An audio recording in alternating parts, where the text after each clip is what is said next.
And then I got in with Marks and Spencer's, and I did their sole designs through the factories in Leicester and round about for the children's knitwear, all for quite some time. I sold carpet designs, and then our third child, David, started to come along, so another crisis happened. They sold the lace machines in Scotland to Greece, and the twist ends went out with them. Marks and Spencer's stopped buying jacquard designs and went in for chunky knit. I went up to London to the head office in Baker Street and saw the head designer there. She was a young girl, and I made myself known to her. Oh, she said, I think we've got 114,000 gross of your designs up and down the country. She said, we've got to get rid of them. We've got them for chunky knit. Also, the carpet manufacturers amalgamated. I kept going for a few more months, and David was born, and then Mary came along. And I realised at the end of the design had come. Also, Elizabeth's father wrote to her and said, would you like to come down here? Would you like to come and live down here? I think you'll find things a little bit better. So we did. We came down here. I think Mary was only a few weeks old. So we moved down here, but unfortunately, I couldn't get on with Dick. No how, not at all. So I left. I went back to Nottingham on my own. Left Elizabeth and the 4 children down here, and I went to stay with my mother. And I got a job with the Regent Oil Company as a clerk, and I was there 6.5 months. And in the meantime, I've overrun this. We'd applied for assisted passage to Australia,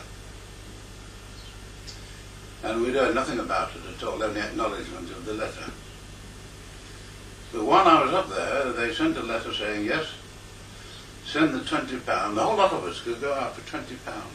Send the £20 and you'll be booked on the ship.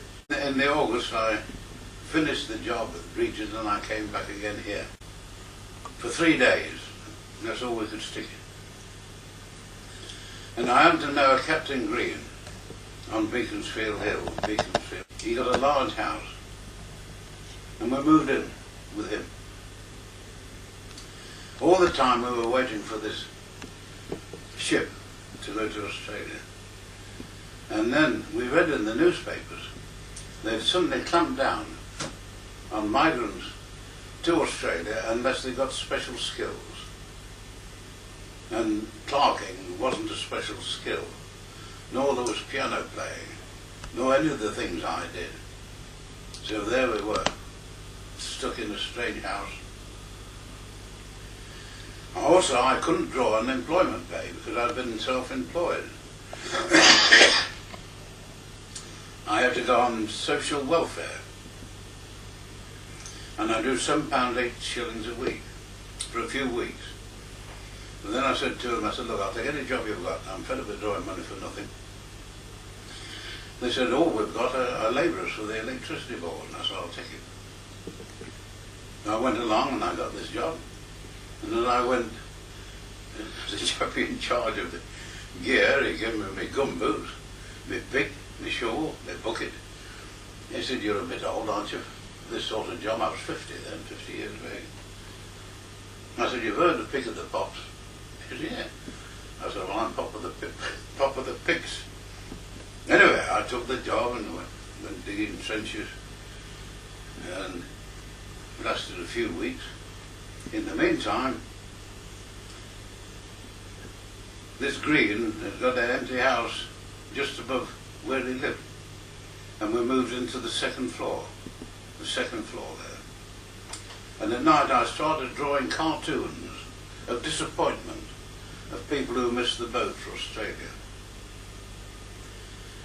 And eventually I had a letter from one of the bigwigs in Australia House saying they were so amused with the cartoons, would I mind them being published in the Australian newspapers?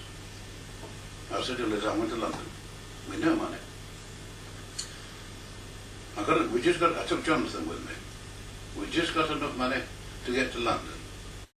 And I went to Australia House and I made myself known with this letter to this chappie, which was a jolly good thing we did. Because within days, I always remember it, I was just coming off duty and Julie came running out. She'd only be about 9 then, I think 9 years in it. Running out, it's come Daddy.